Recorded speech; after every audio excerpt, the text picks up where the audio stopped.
For many days, the wanderer walked along the coastline. He passed fishermen's boats.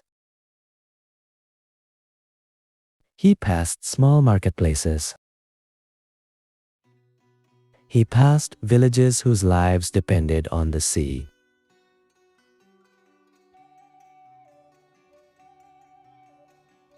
Until one day, he arrived at a city. The city was busy. Very busy. Far busier than the village he had just left behind. Its streets were crowded with people. Its markets echoed with the sounds of bargaining. Large warehouses stood along the harbor. Ships arrived and departed without end.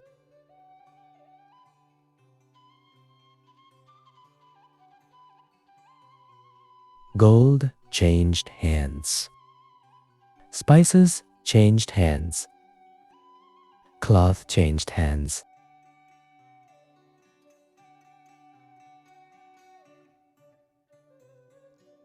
Everything was in motion. Everything was growing. Everything was prospering. And strangely, the more the city possessed, the more it desired.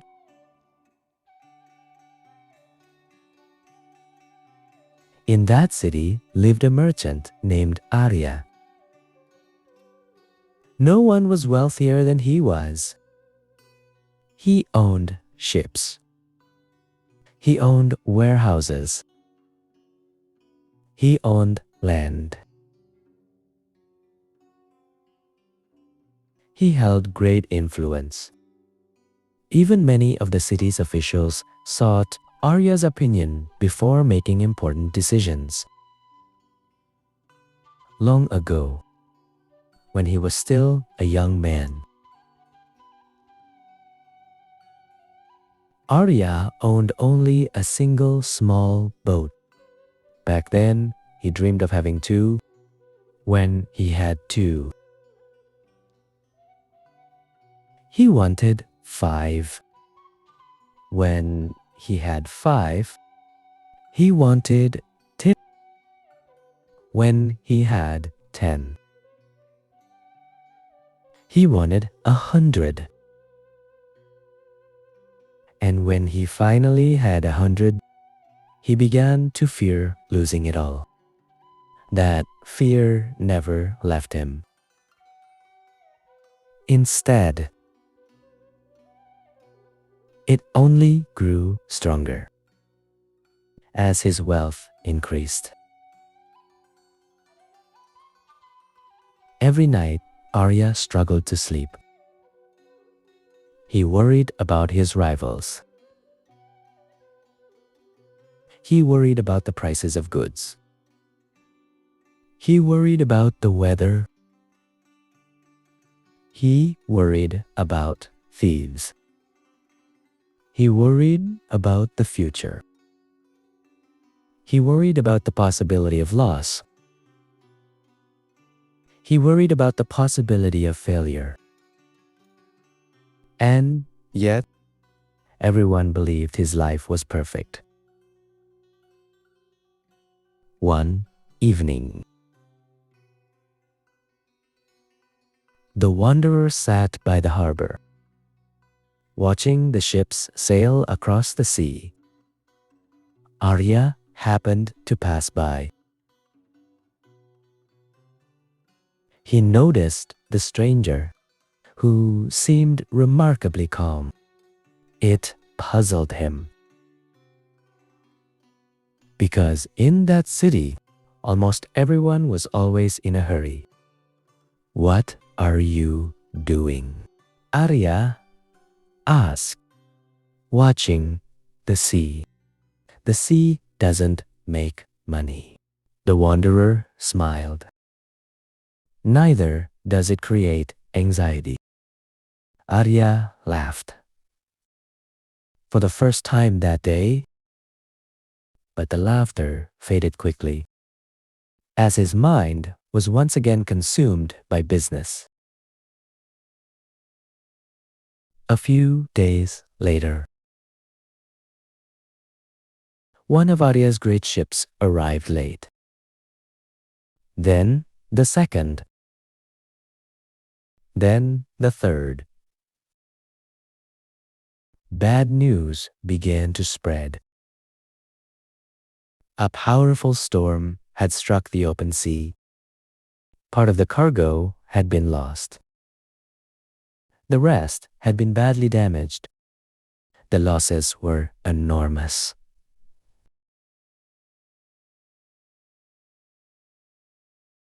Arya was furious.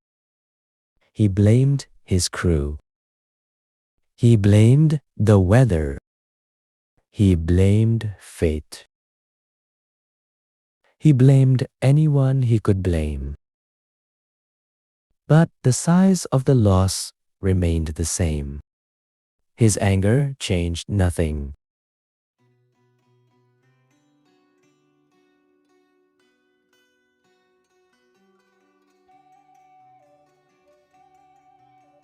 That night, he could not sleep. At last, he stepped outside. Without realizing it, his steps led him to the harbor. There, the wanderer was still sitting, gazing out at the sea, as though he had never moved. "I've lost so much." "Arya." The wanderer did not reply. "I spent decades working for all of it." Still, there was no answer. "Are you even listening to me?" The wanderer turned toward him. "I am." "Then why are you silent?" The wanderer watched the waves, rolling in and drifting away. Then he asked, "How much did you own before this loss?" Arya named an enormous figure. "And now?" Arya named a slightly smaller one. The wanderer nodded. "Then why do you speak as though you've lost everything?" Arya fell silent. For the first time, he realized something. What was causing his suffering was not the loss itself, but the gap between what he had expected and what had actually happened. The wanderer spoke softly. "The poor often suffer because of scarcity.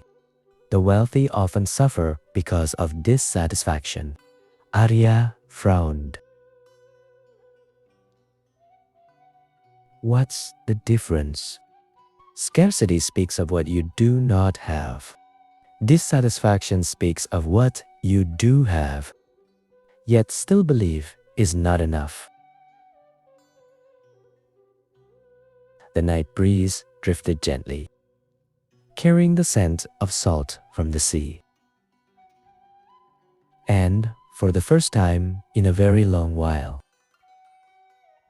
Arya was not thinking about profit or loss. He simply listened.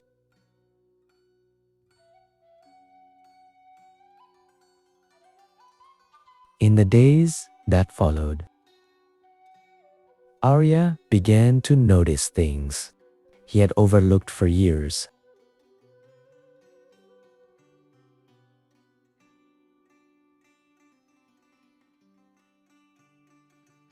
He saw fishermen laughing as they repaired their nets. He saw children playing along the shore without a single thought of wealth. He saw laborers returning home, their faces weary, yet peaceful. They possessed far less than he did. Yet, many of them slept more soundly.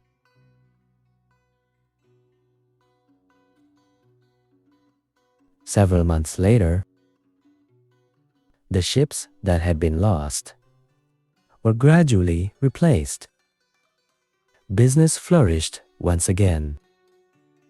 His wealth continued to grow, but something had changed. Arya no longer measured his life only by what he had managed to accumulate. He began to measure it by what he still had to be grateful for. And strangely, for the first time in decades, he felt richer than ever before.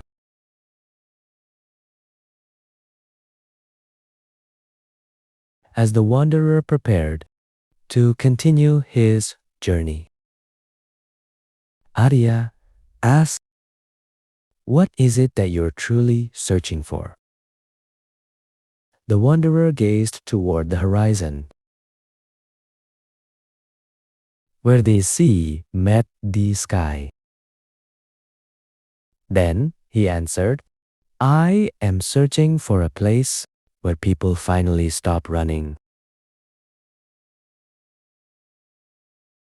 Arya smiled. "Then your journey is still a very long one." The wanderer smiled as well. "I know." And so he walked on once more, leaving the harbor city behind, leaving the ships, leaving the voices of the marketplace behind him. The city remained busy, still crowded, still consumed by trade. But at least one person had begun to understand that contentment is never found inside a warehouse filled to the brim, but within a heart that no longer hungers for everything.